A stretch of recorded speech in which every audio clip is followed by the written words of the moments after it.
Hello everyone, class 7th heritage math chapter number 18 introduction दिया जा रहा है।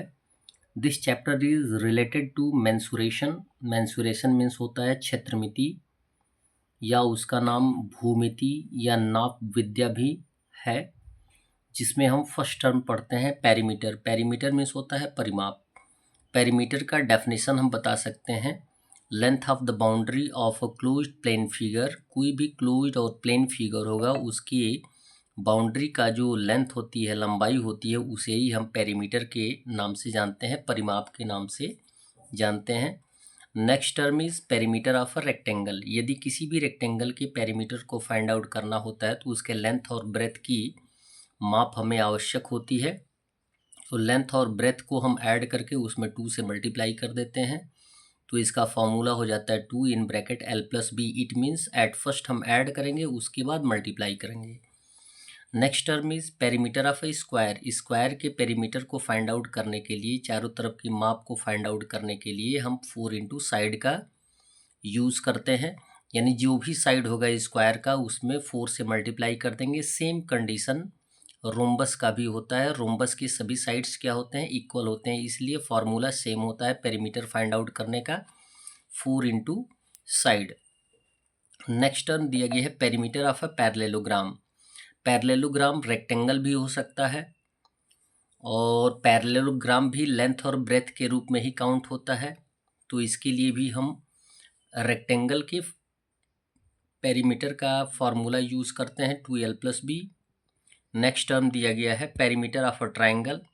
किसी भी ट्राइंगल के पेरीमीटर को फाइंड आउट करने के लिए उसमें तीनों साइड्स को ऐड कर देते हैं, a plus B plus C.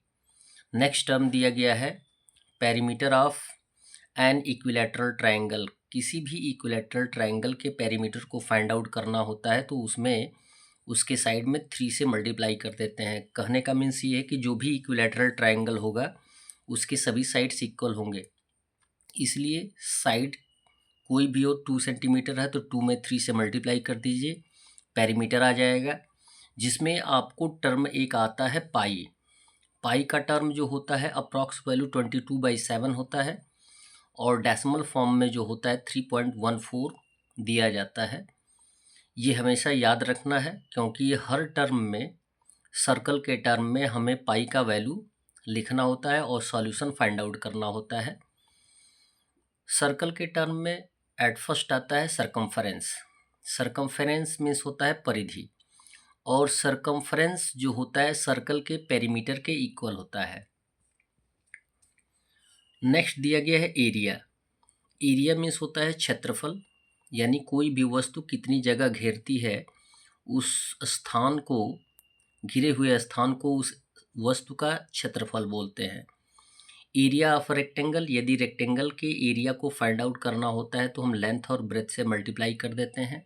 Area of a square, और यदि हमें स्क्वायर के एरिया को फाइंड आउट करना होता है तो हम साइड इंटू साइड या साइड स्क्वायर फार्मूले का यूज़ करके एरिया फाइंड आउट कर लेते हैं। नेक्स्ट टर्म आता है यहाँ पे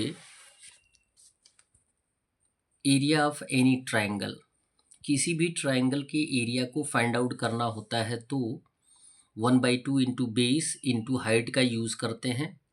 बेस यानी जो, जैसे सपोज ये एक ट्राइंगल है तो ये इसका क्या हो जाएगा, बेस हो जाएगा, निचला हिस्सा, और इसकी हाइट हो जाएगी ये।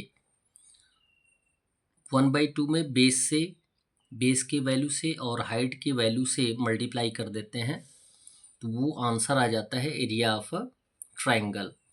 और फिर आ जाता है एरिया ऑफ ए स्क्वायर। यदि किसी भी स्क्वायर के एरिया को फाइंड आउट करना होता है तो हम फाइंड आउट करते हैं पाई आर स्क्वायर से, और उसको हम पाई स्क्वायर का टर्म न रखकर यहाँ पे सर्कल की बात करिए आप, सर्कल की, सर्कल क्लियर है। किसी भी सर्कल के एरिया को फाइंड आउट करना होता है तो हमें फाइंड आउट करना होता है पाई आर स्क्वायर। इसको हम लिख सकते हैं पाई d/2 होल स्क्वायर, ये टर्म आता है। That's all. इस टर्म्स को अपने नोटबुक्स पे लिखकर लर्न करने का प्रयास करें और चैनल को सब्सक्राइब करें। धन्यवाद।